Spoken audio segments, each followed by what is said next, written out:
భయ్యా సనీ యాదవ్. ఎవడికి భయ్యా భయ్యా నువ్వు? నాకు అర్థం కావట్లేదు. కాస్త కూడా నీకు సిగ్గు, శరం, మానం, మర్యాద అనేది ఏం లేదా? అరే నువ్వు చేసిందే లంగ పని. బెట్టింగ్ యాప్స్ ప్రమోట్ చేసి అవతల వాళ్ళని ముడ్డగుడిపేసి నువ్వు బాగుపడ్డావు. సో నువ్వు చేసింది లంగ పని. కాస్త కూడా ఎక్కడ కూడా ఏమాత్రం కూడా గిల్టీ ఫీలింగ్ లేకుండా, సిగ్గు శరం అనేది ఏం లేకుండా మళ్ళీ వచ్చేసి అన్వేష్ మీద వీడియోలు చేస్తూ ఉన్నావు. ఫస్ట్ సెకండరీ ఏంటంటే అన్వేష్ గాడు మంచోడా లంగా దొంగ అనేది సెకండ్ థింగ్. కానీ నువ్వు మాత్రం లంగవి, దొంగవి, ఏక్ నెంబర్ లంగా కానీ భయ్యా నువ్వు. అర్థమవుతుందా? అరే బెట్టింగ్ యాప్స్ ప్రమోట్ చేశాను, నేను తప్పు చేశానని ఎక్కడ నేను గిల్టీ ఫీలింగ్ ఉందారా? లేదు. ఎవడెటు పోతే మాకెందుకు, ఎవడెటు చచ్చిపోతే మాకెందుకు, మాకు డబ్బులు వస్తున్నాయి, అదే ఇంటెన్షన్, ఇంకేం లేదు. కాస్త కూడా మనిషివా? నీకు ఎంతమంది సబ్స్క్రైబర్స్ ఉన్నారు ఇప్పుడు?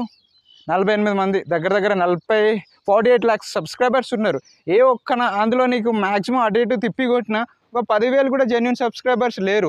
ప్రతి ఒక్క సబ్స్క్రైబర్స్ని నువ్వు ఎలా తెచ్చుకున్నావు తెలుసా? ఐఫోన్ గివ్ అవే ఇస్తా, మీకు డబ్బులు ఇస్తా, మీకు బండ్లు ఇస్తాము, మీకు రీఛార్జులు చేస్తాము. సో ఈ రకంగా నువ్వు ప్రతి ఒక్క సబ్స్క్రైబర్స్ని నువ్వు కొన్నావు భయ్, కొన్నావు. ఇప్పుడు చూసుకున్నట్టే నీకు ఏమైనా రీచ్ ఉందా? లేదు. కాస్త ఇప్పుడైనా సిగ్గు శరం తెచ్చుకో. బెట్టింగ్ యాప్స్ ఎలాగో చేసేసావు, అయిపోయింది. మరి ఇంకేంటంటే నేను నీ వీడియో చూశాను, అదేంటంటే అన్వేష్ ఏదో అన్నావు, అదే బెట్టింగ్ యాప్స్ ఆపేరా బాబు చాలా మంది చనిపోతుర్రు అంటే టోపీ లేపి దెంగుతా అని మాట్లాడినావు గారా. కాస్త అయినా నీకు ఎక్కడ గిల్టీ ఫీలింగ్ ఉందారా? నేను బెట్టింగ్ యాప్స్ చేసిన అని చెప్పేసి. బెట్టింగ్ యాప్స్ చేసి కార్లు కొంటారు, బండ్లు కొంటారు, ఇల్లులు కట్టుకుంటారు, మళ్ళీ సబ్స్క్రైబర్స్ అందరు మా ఫ్యామిలీ అని చెప్పుకుంటారు. ఆ సబ్స్క్రైబర్కి తీసుకెళ్ళి గొయ్యిలో పూర్తి చేసి బొంద పెడతారు. వాళ్ళ శవాల మీద చిల్లర ఏరుకొని మీరేమో మేడలు మిద్దెలు కట్టుకొని హ్యాపీగా ఉంటారు. సిగ్గులే ఉందా అసలు? ఒకసారి నీ వీడియోస్ కింద కామెంట్ చెక్ చేసుకోరా, సిగ్గులేని గాడదా. ప్రతి ఒక్కడు నిన్ను 90 mm కాదు 900 mm రాడ్లు పెట్టి దెంగుతురు కామెంట్లో, ఒకసారి చెక్ చేసుకో. సిగ్గు శరం ఏమైనా ఉన్నదా?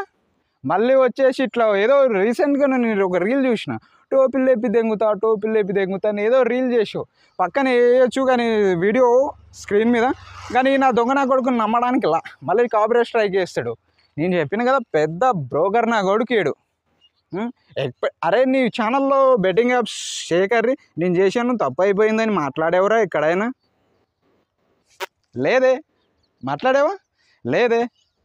ఒక్కొక్కటి 15-20 నిమిషాలు వీడియోలు పెట్టావు. నీ సొల్లు చూసేంత ఓపిక తీరిక ఇవ్వలేదు అసలు. నీకు అయిపోయింది పని.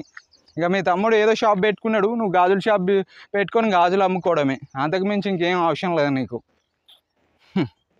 మారనరా చిచి. డబ్బుల కోసం ఇంతకి దిగజారిపోతారేంద్రా? నాకు అర్థం కావట్లేదు. డబ్బులు కష్టపడి పని చేసుకోవచ్చు కదా. బెట్టింగ్ యాప్స్ ప్రమోషన్ చేసి అవతల వాళ్ళని శవాల మీద ఠేలాలు చిల్లర్లు ఏరుకొని బతుకుదామంటారేంద్రా? అవతలని చంపితేనే నువ్వు ఎదగగలుగుతున్నావు కదా. వాడక్కడ లక్షలు పోగొట్టుకొని ఆడ సూసైడ్ చేసుకొని చనిపోతుంటే సో మీకు డబ్బులు వస్తాయి. కష్టపడితే ఏమొస్తుంది? వేలల్లో వస్తాయి. మీకు సరిపోవు. నెలకి 2 లక్షలు వస్తే సరిపోతలేవంట నీడికి. ఇంకెంత కావాలరా మీకు డబ్బులు? మీ బతకలన్నా చెప్పు.